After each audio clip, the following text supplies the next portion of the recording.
All right, we are live. It is Friday, not Friday the 13th. I know it might look a little interesting because we seem to have a familiar face, but today is Friday the 20th. We got a great episode. I just said you might see a familiar face. You can't see his face yet, but you will, and he'll look familiar. But today we're going to be talking with a local guy. I label him. He doesn't label himself as this. I label him as a active local business supporter. Just kind of broad stroke that. And then he is a local roofing contractor and also a meat specialist, probably a specialist in half chubs. We'll talk about that in just a second.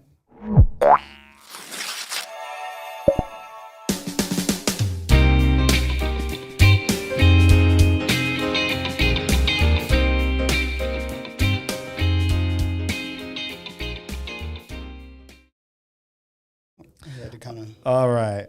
So today we have, like I just said, JP Boudreaux. But first, our presenting sponsor is Chase Group Construction. They take the lead and become your one point of contact for the entire design build process. Or if you're looking to build something new, check them out, chasegroupconstruction.com. They built a lot of stuff. They've designed it and built it. So you can kind of just do all the stuff as far as construction goes with them. You don't have to go to a bunch of other people to do it. They'll design it for you and build it, and they'll do renovations, restaurants, medical centers, shopping centers, you name it, all that good stuff. Check them out, chasegroupconstruction.com. All right, so JP Boudreaux, the man, the myth, the legend. I don't know if you've ever been called that, but I feel like... Not in many years. I feel like I know you from social media, and then I feel like I don't. And I feel like you're mysterious, and then you're not. So last Friday, you came on as a support character for your main squeeze, Mama Spooky, and you were as the Jason character for Halloween. Jason Voorhees. You know, we like to have fun.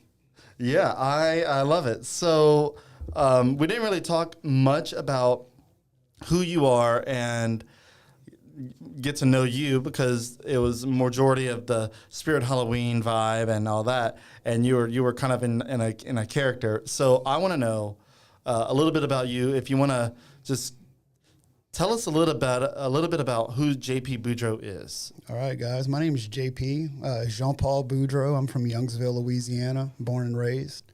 Graduated from Como High School in 2005.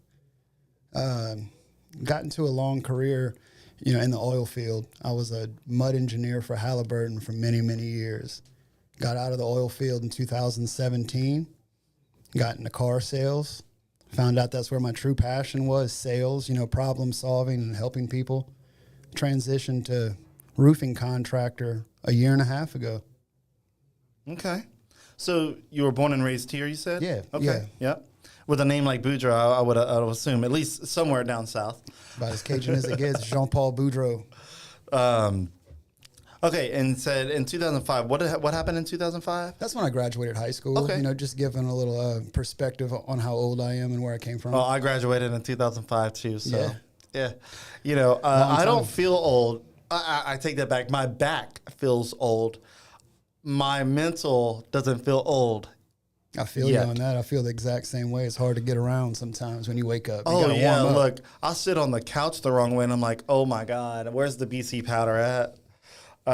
Okay, so the reason why I introduced you the way I did as the man, the myth, the legend, and I want to make sure I come back to that is with me being on social media a lot and seeing a lot of people doing things, and if I see somebody doing something that's unique or like a business or there's people moving and shaking, I typically see that.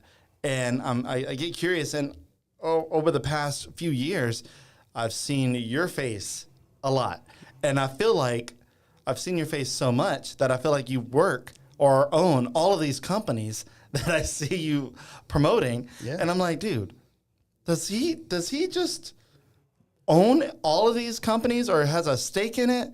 Like, how come I keep seeing his face attached to all these different companies in some way or some form or fashion? And some of them you're connected with. A few of them, but life's hard, man. So I try to support all of my friends and just people out there that are doing good things. I try to support them the best that we can. You know, we're all in this thing of life together. And if I could help in any way, that's what I'm going to do. I like to live by the philosophy of doing the next right thing. Whatever comes my way, I try to do the right thing. I don't really think too far ahead. Look, I should think further ahead. Okay, so that's why I labeled you as an active local business supporter. Yeah. I feel like you're always at a different local business, showing support, taking a photo or a selfie there with your food, or with the owner, somebody. And you said life is hard. I mean, especially, I don't know if you noticed the past couple of weeks, there have been multiple businesses announce that they're closing. Yeah. And it's crazy because... It's crazy that all the support comes out after they close. You know, if we shared the same support after they announced the closures, maybe we wouldn't be in this predicament time and time again. Support local, guys. Okay, so I have something to say about that. Okay. I think it's interesting that you brought that up because I was thinking the same thing recently with a restaurant in downtown called Gather. They announced that they're closing. I think tomorrow's their last day. And they'll have a record day. They'll have a blowout day. They will. It happens all the time with businesses closing. I mean, a good example of one of them is BJ's Pizza. Yeah, absolutely. BJ's Pizza announced that they were closing, and there was a 2-hour wait. There was a line of people. They ended up reopening, though, right? They ended up reopening under different ownership. Sure. But same recipe, supposedly. Yeah, same recipe. The new owners, which still want to remain unnamed. I won't say.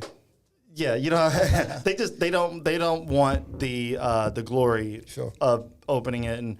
But these guys, they remember BJ's Pizza from their early college years, and it's just a staple for them. So they wanted to keep it around. So they went in and decided to reopen it and take it on. And from what I last heard, they're also like realizing like, hey, where's the support that we had in the beginning? Like Right. We're starting to see kind of a cycle. You know, the support comes in the beginning when you open, and then all of a sudden in the middle, like, where's the support? But at the same time, a business can't stay stagnant. You got to be innovative. You got to try new things. You got to catch people's eyes. You can't have the same philosophy you've had for 20 years and expect people still to be excited. There's two sides to the coin, too. Yeah. I understand both sides of it. We do need to support, but if it's getting boring, people are less likely to support. Yeah. So that's what I was going to mention is these local businesses that, and I'm trying to be sensitive here because some local business owners don't realize where they're messing up. Sure. So it's too late. Yeah, until it's too late. And then you realize whenever you make a big announcement, because an opening is a big announcement and a closure is a big announcement. You get the most support when you open, and you get the most support when you close. And there's a gap in there that they're not realizing. I gotta have big events a few times a year. I would think seasonally, have some kind of big event, stoke some excitement. Yeah. Get people excited again. So that goes to and this is just a general statement. This isn't, talking about the place we're just talking about. Right, no. Just in general. Keep things interesting. Yeah, and not interesting to an annoying degree, but like you really need to do something, whether that be improve your social media game, however that would look. Look, a great example that I could think of, because it just happened, was Viva La Waffle had an eating contest. And, man, they packed the house for that. And it was kind of last minute as well. I participated, didn't win, but it was still fun. So you participated in an eating contest? Absolutely. Okay. So what was the goal? What was the contest for? 7 chicken and waffle sandwiches, I believe 5 minutes. Who could eat the most? Wow. I got smoked, but it's all right. 5 minutes, 7? 7. Yeah, they put 7 chicken waffle sandwiches in front of us. It doesn't sound like a lot, but I can it's a lot imagine more. the bread of the waffle. I think I ate 2 of them. I think the winner ate 4. A week. But they were big, though, right? Oh, yeah, big. Yeah, 7 sounds like a lot. 2 or 3 tenders, 2 waffles. 2 or 3 tenders per sandwich. Oh, my God. I'd be done after the first one. Yeah, so you're talking about 20 tenders.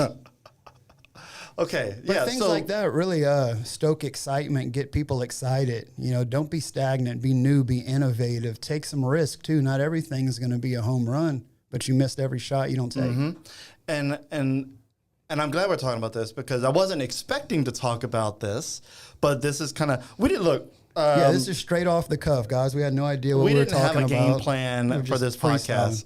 I wanted to bring JP on because I could tell he was doing a lot of things in the community. He's involved in a couple of different things that we're going to talk about in a little bit. But this is a very important situation because local businesses, and I'm talking in general, will cry out that they don't get support. 100%. And while that is true, it's because there are so many other local businesses, and specifically restaurants. You know, I think the last statistic that I saw or read was that for every 1,000 people in Lafayette, there's a restaurant for every 1,000 people. We have Got to be one of the strongest per capita food cities probably in the country, I'd assume, huh? Per well, capita. one of them. I know a few years back, we had more restaurants per capita than New Orleans. Yeah. Now, New Orleans, by number count, has more restaurants. Sure, because it's a much larger population per capita. But I get it. Right, but like the actual total number of restaurants, there's more. But if restaurants to population, the ratio, we have more restaurants per our population than New Orleans does. And most of them are good, too. Yeah. And like here, we are a food area, a food region. New Orleans is as well. The whole South Louisiana area is. But the one thing that I see the most here is that when somebody wants to start a new small local business, it's usually a restaurant. Yeah. Because that's what we know here. For the most part, we know good food. And true. So the Cajun guy down the road or the Cajun mama down the road is like, oh, I can cook gumbo. I can cook this. That and seasonings. Yeah, and seasoning. Sure, everybody got their own seasoning. I should have my own seasoning. I should. I don't know what I would call it, and I don't even know where I'd put it. Because if you go down a seasoning aisle, tell me which seasoning. If you don't know what seasoning you want. Seasoning, smoked sausage, and boudin. That's Acadiana's 3 largest small business ideas, you know? Yeah. And there's a couple of companies that have those particular products and industries locked up. Right. Like they are some of the strongest. And obviously not necessarily the best tasting either. I didn't say that, but I don't like the high sodium salt ones. I like a very mild salt seasoning. Yeah. So I will agree to that. There are some seasonings that are too high in salt. I like a herb heavy, low sodium seasoning. Yeah. So I like to describe certain seasonings, and I won't label the seasoning because that would be rude at this moment. But I have talked about it, amongst certain people, that there are seasonings that are, I would call entry-level Cajun seasonings. 100%. That's the ones that have a little garlic, black pepper, salt. That's about it. Yeah. It's entry-level. It gets your food seasoned, and, you go on about your day. And I appreciate a really complex flavor profile, Yeah. 10, 12 ingredients, and you could taste all of them separately. That's what I'm about. Look, I like a little bit of heat. Not too much. So I like a little cayenne on the forward side of it. But, I'm not a seasoning connoisseur. So I have my couple of brands that I support. A lot of them are local. And so most of them are. Because if you get seasoning that's not local, if you get Old Bay. Yeah. Every time I see someone using Old Bay, I'm like, why? You're probably not from here. You're probably from out of state. It's kind of like that El Paso salsa commercial. New York City. Oh, yeah. Actually, I think, is that Picante? I think it's Maybe Picante. so. Yeah, New York City. Yeah, so, and salsa is another one. But anyway, going back to local businesses, you're right. You can't stay stagnant. And you realize that a company is stagnant when you've forgotten about them. Absolutely. One day you're driving down the road and you pass that restaurant that opened maybe 2 years ago. Let's just call a year number.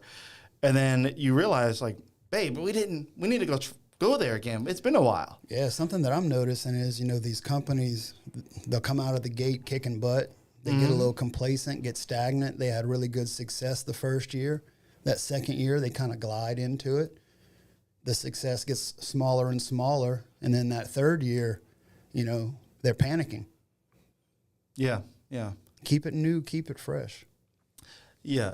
And you really just have change to your brand maybe after a few years. Change your logo, change your signage, change the menu completely. Yeah. There's a local advertising agency that has a particular saying. It's Brand Russo in downtown. They have a saying called "Change the Conversation." Yeah. So some businesses keep talking about the same thing, whether that be complaining that they don't get a lot of business, or hey, our product's good, why don't y'all come, or whatever your thing is that you keep talking about. And their thing is change the conversation, change what people are expecting you to say. People like excitement. Change it up. Keep people guessing. And you got to also look at, like, as a business owner, you got to look at the companies that are doing good. Right. What are they doing? Let me tell you, there's a local business in town, and I'll go ahead and say it because it's a good local business, and there's nothing that they can stand to be hurt from this, and I'm not going to hurt them. Dino's is a solid company. That's my favorite spot in Acadiana since I was a little kid. One of the things that I don't know if this is helping their bottom line, but it's helping their perception in the community, especially in the economic situation that we're in right now. Mm-hmm. Eating out is expensive. It is. Good food is expensive. It is. But some people still want to eat out and not feel like they are sacrificing too much to eat out. They want to support local, but it's expensive. So they're like, how do I support local without feeling judged and without breaking the wallet? Dino's has a great special that they always have every single day, morning, lunch, afternoon, dinner, whatever you want to call it. It's their personal pizza. And they never sacrifice quality either. Right. Their personal pizza is, I want to say, if I remember the price recently that we went, it was either $7.99 or $8.99. I think there's two different prices depending on if you get specialty pizza or if you get a regular pizza, one topping. For that price. What's your favorite pizza at Dino's? Oh, the Hawaii 5-0. Oh, mine's the parran. Oh, I do like the parran with those crispy pepperonis with noni's pepper jelly on it. That one's so good. I tried that one the last time I went, and I'm like, okay. But everything's so good over there, I have to force myself to try something new on the menu. Yeah. Because everything's good. So every dish that's on that menu is probably top 2 or 3 in Acadiana. Yeah. That's a fact. And look, the pizza is not what you would describe as like traditional pizza. It's very unique. It's a unique pizza. Like you can't really describe it. Like you can't compare it. Yeah, if you like a traditional pepperoni pizza with sauce and cheese, there are other pizza places that do that really well. Dino's does specialty pizzas. It's the specialty pizzas. That Marie Laveau that's got the crab meat on it. Yeah. Oh, man. Oh, Dean, look, let me tighten this up for you. Yeah. There we go. His mic was drifting. So, yeah, the parran and the Hawaii 5-0. But going back to that deal, for that price, you get a salad. Mm-hmm. You get a drink. And you get a pizza. It's a small pizza. It's like a kid's pizza. Sure. But combined with the salad and the pizza, it's a good little meal. And a mom and dad and a kid you can't beat that value. Can eat there for around $30-$40. Right. And you feel like you supported a local company. And then if there's a game on TV, they got a few TVs in there. You can watch the game. Mm-hmm. And I love that place. They also have fried Oreos. Oh, my God, do they? So chocolate and vanilla. Dude, the golden Oreo, me and Leah get like six or 9 of them. They come in 3s, right? We get 2 or 3 orders. Yeah, and they're like $3.99 for 3. Worth it. They're not expensive at all. That's for me. Regular Oreos cost just as much, huh? But like, man, how about that fried bow tie pasta they have? Mm-hmm. Oh, they fry a bow tie pasta with the spinach artichoke dip. Ooh. Okay. I'm getting hungry. So we're over here promoting Dino's too much now. I'm pretty sure Tim is like, keep going. Tim's a good friend of mine. Look, Tim's a good guy. He is. some people don't like his personality or his politics. That's besides the point.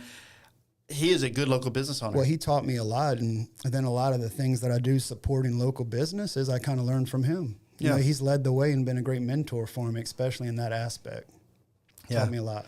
Yeah, and he's a very vocal guy. Like if you catch him, he will talk to you, or if you catch him on social media, he will definitely. He'll tell you how it is. He'll tell you how it is. That's it. Blunt.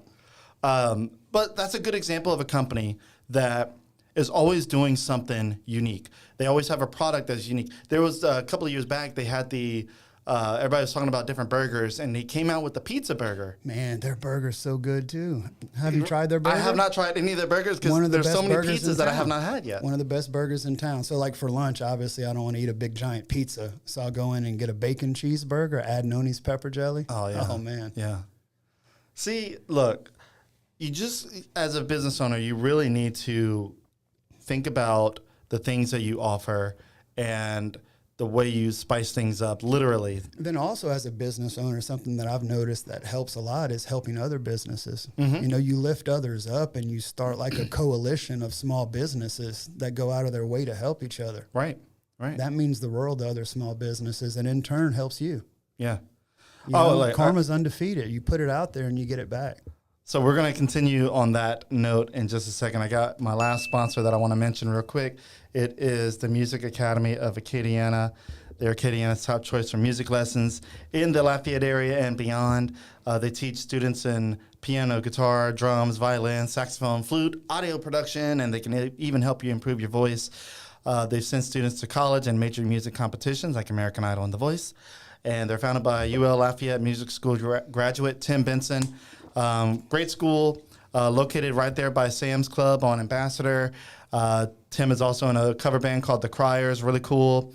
Their goal is to make music lessons fun, educational, to help foster the next generation of musicians and creative thinkers. Their website is musicacademyacadiana.com. Check them out. They have so many students, and they can still have more students. Like there's so many, and there's a lot of people that I interviewed that tell me that their kid goes there, and I'm like, wow, that's great advertisement. So check them out, musicacademyacadiana.com. Okay, so you're talking about businesses supporting other businesses. So I don't consider myself a consultant or anything like that, but I have, I guess, consulted certain business owners, certain businesses in the area on how to stand out and how to make sure that they solidify themselves as a local business in the community. One of those businesses is a business that a lot of people are on the fence about as far as like a business model is a car wash. We have plenty of car washes in this city and the state and countrywide, but over the past few years, there have been a few car washes that have come, and there was one that was like the most predominant and that recently sold. Yeah. And then it kind of changed the perception of, the car wash for that brand, and they changed the brand, and it was just a big shift. And there was another car wash company that had just opened right there by Lourdes on Ambassador called Exclusive Auto Spa. They're a local company, local guys that are in there trying to create a nice, clean-looking car wash and to really, offer a service. And they have, really high-end soaps and stuff. And they were asking me, like, we're trying to figure out how to grow and, like, how to get more people to want to come here because we want to show that we have a good product. And I said, look, the best thing for you to do is to show the community that you care about the community. Absolutely. And if they don't feel that you care about them, they're not going to care about you. And I said it. I mean, what you're going to want to do is donate. Donate money to a nonprofit that's special to people. And not only money, donate time. Yeah, get out there and actually get your hands dirty. That means a lot more to people than money, in my experience. Yeah. You could donate monetarily too, but get your butt out there and help the community. There's tons of organizations doing great work here in Acadiana, tons of them. That's a good thing too. So like after the hurricane, for example, we took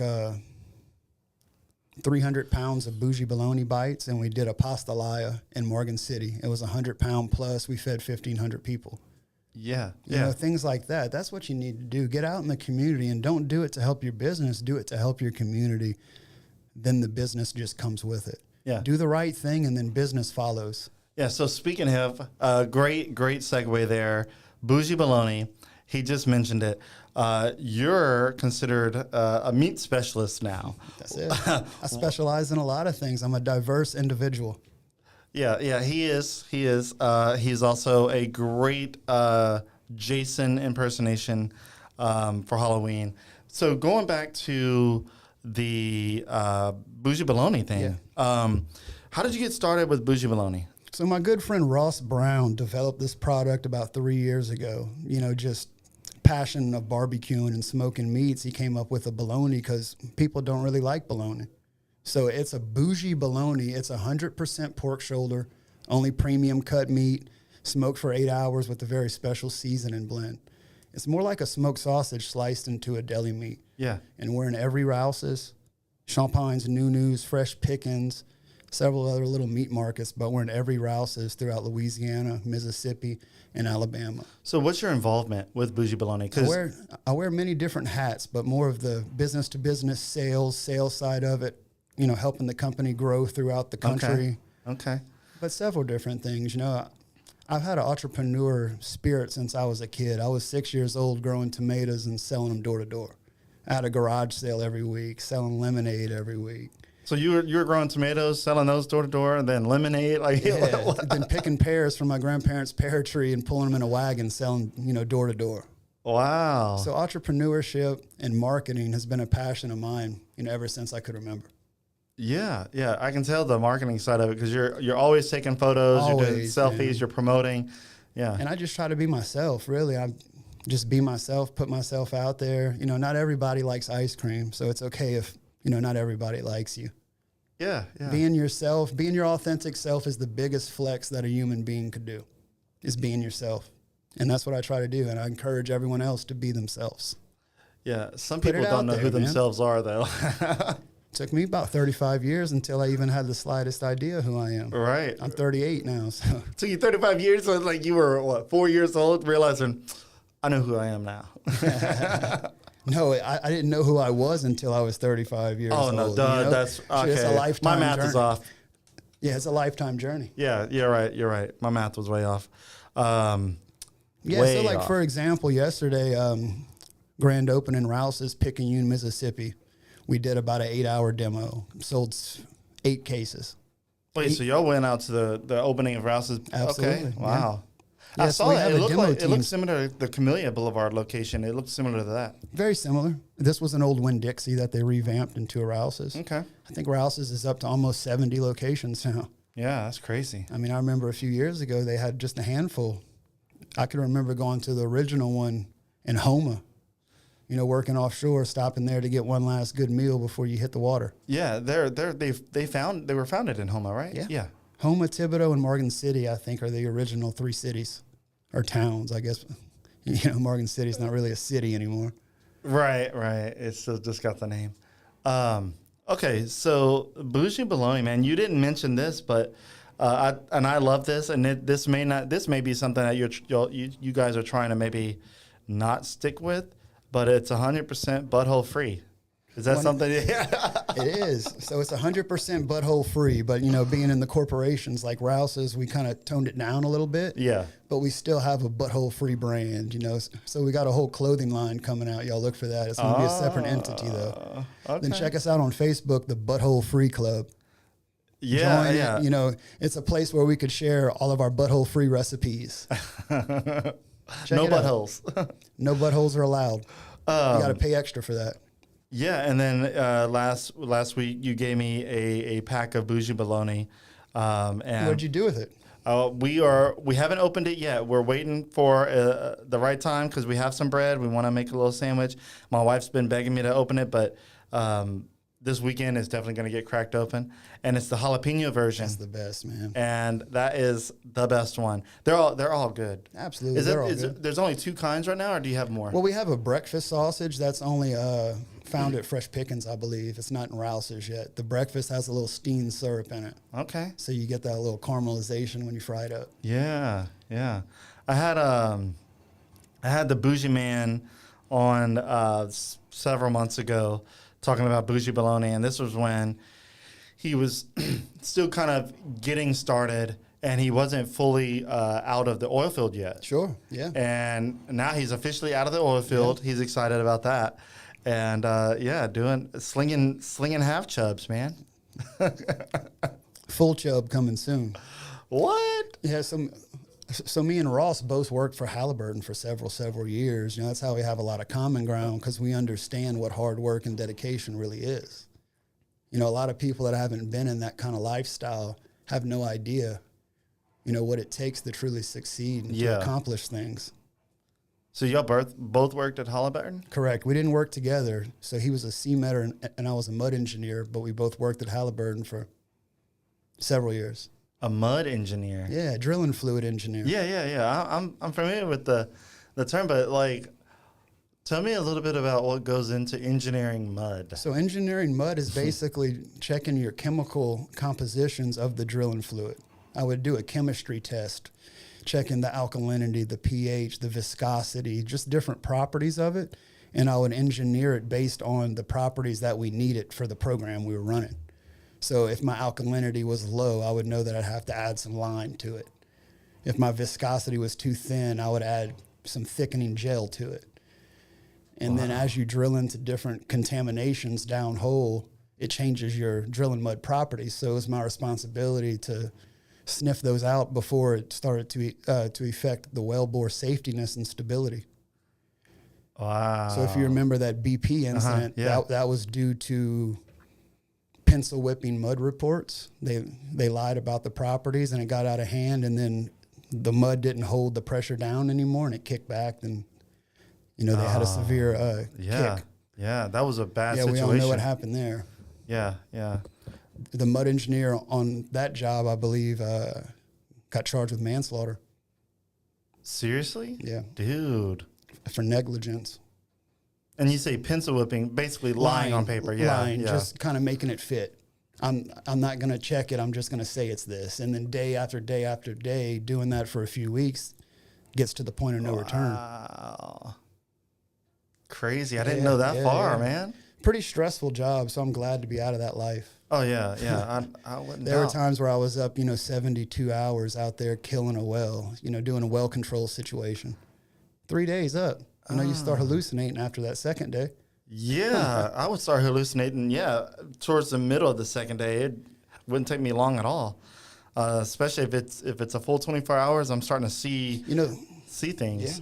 Yeah. Then I was fourth generation oil field, so that's all that I knew. I didn't know that there was another way, Now I'll never go back to a salaried job or to an hourly position. Commission is the only way that I'll ever work. Really? You eat what you kill. Your hustle dictates your pay. The harder you work, the more rewards you have. I found myself getting complacent, getting paid a certain salary for 5 years. I'm going to do the least bit possible to get by. And that's what started happening. Yeah. Wow. Okay. But now doing your own thing, man, that's truly exciting. That's what separates the men from the boys, like they say. Yeah. Knowing that you're responsible for your own destiny. There's nobody coming to save you. If I don't perform, I'm not paying my bills this month. Yeah, that's a stressful life. It really is. No, man. I have the least stress that I've ever had in my entire life. Well, if everything's because good, I control my destiny. Yeah. I don't have to depend on others. I know that at the end of the day, if I'm putting the work in, I have nothing to worry about.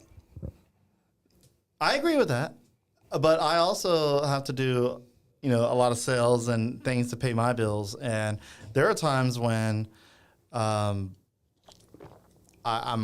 banking on something, and that comes with it, man. That's part of it. You got to stick and move. I know.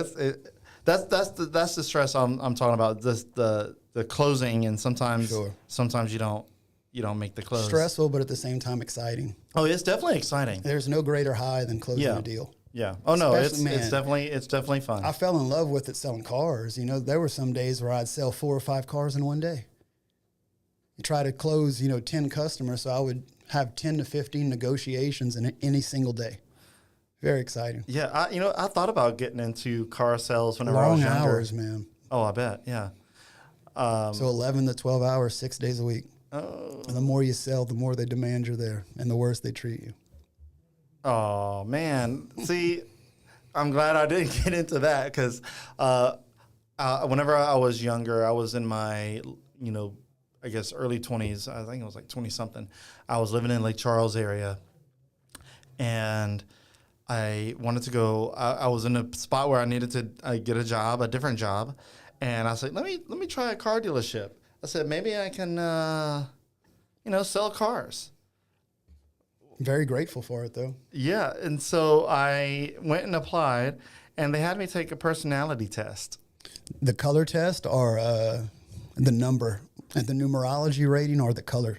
I don't know, man. This was like a questionnaire. Or there's a lettering one, too. It's like in the oil field, we use a color panel. I don't remember that. It was just a blur for me, but I think those tests are bull crap, though, because you can manipulate them. Yeah. I could be whoever I want to be. Right. If I want to be this specific personality trait, I'll answer the questions as such. If I'm applying for this job, I'll be a chameleon and answer it as this personality. I mean, maybe not everybody's like that, but I am. You got to be a chameleon in life, especially business. You got to change up and roll with the flow. You got to be whatever's needed for that particular role. Oh no, I definitely agree with that. But in that moment, I was trying to be authentic, and I answered everything exactly like I should, because I thought it shouldn't matter. Let me just do exactly what I need to write on there, and I never heard back. Yeah. So my personality did not fit the Billy Navarre car dealership situation. And I just exposed the name, but they went to Mark Dodge. I'm not a car salesperson. I'm very grateful for that experience and that opportunity because it made me realize, man, I'm very passionate about this. I like helping people solve their problems. I have a zest for helping people and overcoming things. And I would have never have really found that passion without the car sales. Yeah, no, I know it can teach a lot. Like just being in sales, period, and having a focus on how to help people. And I know with car sales people, they have a bad rap, but there's a lot of good ones. And sure. You sound like you were one of the good ones where you wanted to make sure you got into. I was honest, but at the end of the day, you're selling a used car. Yeah. Buyer beware. That's all I could say. Yeah. But even with new cars, I mean, there's times when a customer doesn't really know what they think they need, but they have a budget and they want to get into this car. And when you're like, look, this might not work. How about, it's just, there's a lot of life lessons in that. Expectation management equals frustration management. That's something one of my car managers taught me. I can imagine. So what all do you do? Just kind of go through a list of things you do. You're a roofing contractor. Yeah, so you're my the main meat specialist. gig is V Roofing. I'm a roofing contractor, salesman, project manager, both residential and commercial. Love it. Absolutely love it. I love to help people protect what's near and dear to them. And usually your largest investment's your home or your business. Mm-hmm. Being able to protect them, with a quality roofs, really great feeling. Then at Bougie Bologna, I wear several different hats. I'm more like the president of sales, I guess you would say, regional manager. I go out in the field and do business-to-business sales, run all of our demo teams, make the connections with these new stores. Basically anything that we need. Yeah. So those are the two main gigs you have at the moment. That's my two paid gigs. There you go. But I help everybody, man. Anybody that's my friend, you could bet that I'm going to help you just like it was my own business. Yeah. And, if that being me coming out and helping you with functions, advice, marketing tips, anything, I'm there for them. All right. I love it. Because if I could help somebody get to point E, without having to do A, B, C, D, that's what I'm going to do. Yeah. Share some insights that I've learned along the way. Yeah. That's good. And if anybody needs any help, hit me up. Hey, look. I have business consulting options as well, especially when it comes to marketing and sales. I don't think there's anybody better in Acadiana. And I'm just being honest. All right. Well, he definitely has it sounds like you have the bandwidth to help. So track record's there. Yeah, it's definitely showing up. So we got about 5 or 10 minutes left. What are some of your hobbies outside of hustling? Outside of hustling, wow, man, that's about it. No, I enjoy exercising, man, being active, whether it's going to the gym or going on a hike. I love being outside, especially, during the fall, going hiking, going out in the woods, nature. But a big passion of mine is helping others through different charities. The Good Fight Foundation is one of the best foundations in Lafayette. Dustin Poirier put that together to help the less fortunate children of our area.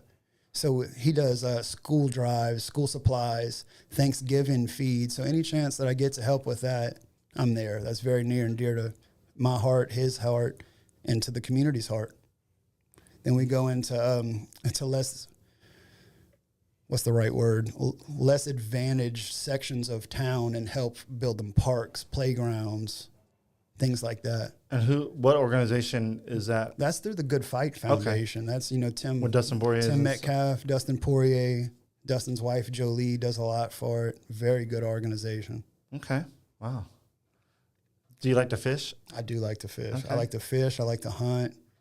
I say I like to hunt. I haven't been hunting since 2010, so it's been 14 years since I've killed an animal.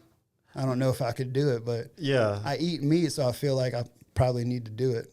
Harvest my own and be close to it. I figured you were probably a fisherman and as well as a hunter, because once you said that your favorite way to get paid is through commission, I'm like, he probably likes to fish and hunt, because that is like, you don't eat until you catch.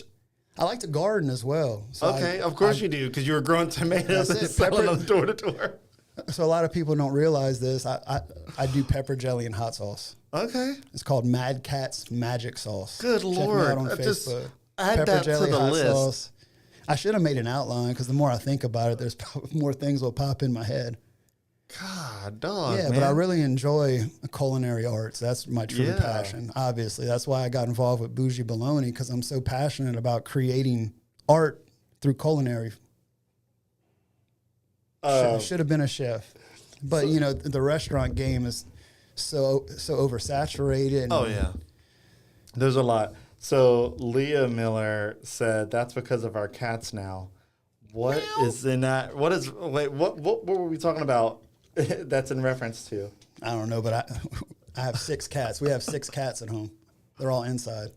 Okay. Rescues. So we help with a lot of rescues as well. But stop sending me damn links to kittens that need houses. They're not coming home with me. The cat distribution system. I'm at terminal velocity with the cats in the house. Let me tell you something. We got 1 cat in the house. And you got plenty of room. No. I got a dog and a cat, and that's where I'm stopping. My wife and I, a couple of years back, we've been having a dog since 2012, and same dog, thankfully. And we were like, we think we want a cat, but my thing was I didn't want a cat that was always jumping on the countertop. Mm-hmm. And I didn't want to pay for a cat that had short legs. I said, something seems wrong about that. Plus, they're expensive, like $1,800. Oh, like a rag doll? A rag doll or a munchkin cat, something like that. And I knew that they existed, but I just thought something was weird about it. They could still probably jump up there. Cats are very athletic. So funny story. I had on my podcast the executive director at the time for Acadiana Animal Aid in the North Lafayette area near Karen Crow. And I was telling her on the podcast that we're looking for a cat. And I really would love a munchkin cat, but they're expensive, and I just don't want to pay for a cat. Like, I feel like paying for an animal is just weird. I'd rather help an animal out. And if you pay for an animal, that's your business. That's all fine and dandy. Those pets still need a home, so can't say that. But adopt, not shop. Right.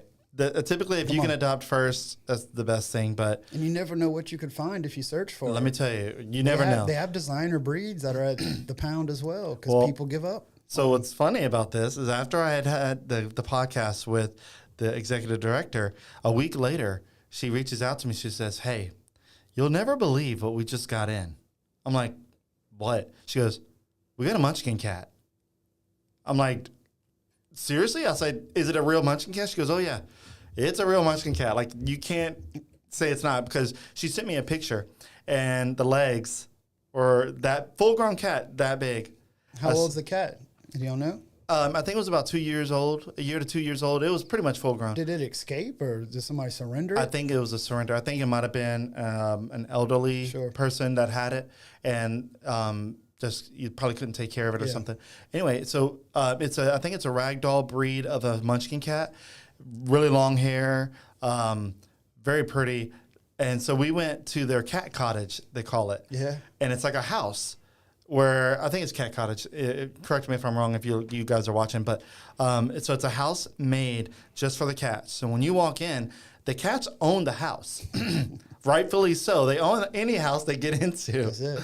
But so the house was designed with, high level spots, and they have like the kennels and all that stuff to keep certain cats in place because some cats were more aggressive than others, for whatever reason. But a lot of the cats were just out roaming free and playing with toys. And in the corner, locked up, because other cats were making fun of her, picking on her, was Susie. Her name was Pastel by the company, the Acadian Animal Aid. They named her Pastel. They give them all specialty names whenever they get them. And so she was sitting there by herself, and I wanted to test the temperament. I said, I don't want a cat that's going to be very hissy. I need to make sure it's right. So they let me into the little space that she was in, and I just crouched down, and the cat never once gave me this vibe of like, oh, stand back, like I'm not down for this. Like I crouched down and I started petting her, and it was almost like she was like ready to come home. I'm like, dude, this is too wild. I said I wasn't like fully sold on a cat, but the munchkin cat, because she couldn't jump that high. At least that was my perception. And the fact that she was just easily adopting me, because you don't adopt cats, they adopt you. And I was like, okay, I think this is it. So we adopted it. It was not expensive at all. Like it was like $85. Yeah. They're fully spayed and neutered, and all their shots are updated. Like really good deal. And that cat would have been an $1,800 cat, roughly, give or take. And today, Dogs too, man. They get all kind of special. Yeah, they have dogs too. I like those Bengal breed cats. Bengal? Oh yeah. They look like a leopard. Leopard, yeah, that's cool. Those are cool cats. Yeah. They're a couple $1,000s too. Yeah, I know, and they're like very athletic. They look slender, and those can jump. All cats can jump. Oh, my cats get on everything. Even my little short cat can jump, but she can't jump on the countertop. Thankfully, she's thought about it. She looks up and she's like, I think I can, but you can't. But we do have a cat tower, so she jumps on the cat tower and she gets high up. But yeah, man, I don't know how we got on the topic of cats, but so we do have a couple of comments. Detailed Vision says, "Let's fish." Moses, oh my gosh.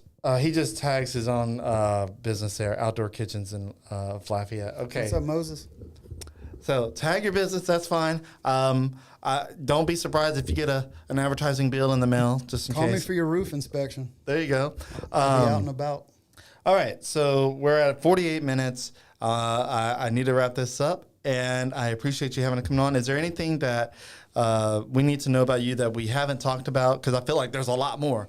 I feel like you're an onion, and we only got through like 3 or 4 layers. Yeah, I'm a multifaceted individual. It would take a long time to really get to know me. Yeah, I'm pretty sure Leah doesn't even know you fully yet. I don't even know myself. Oh, man. Okay. No, man. But everybody be good to each other. It's very important that we help each other.